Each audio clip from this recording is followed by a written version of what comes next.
Ребята, не верьте никому. Никому не верьте. Если вам говорят, что в интернете только лохотроны и пирамиды, этот человек, он попал как раз-таки в такой лохотрон или пирамиду, потерял деньги, и теперь, естественно, он бегает и свистит о том, что в интернете только одни лохотроны. Нет, не одни лохотроны. Реальные, честные проекты существуют. Может быть, их меньше, чем лохотронов. Ну, что делать?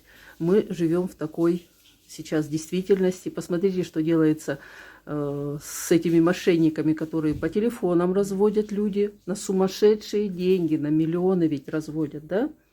Ну и что теперь? Телефоном не пользоваться прикажете, что ли? Не верьте, сами все проверяйте. Переходите ко мне в Телеграм по ссылке в профиле, и я вам все подробно расскажу. Пишите.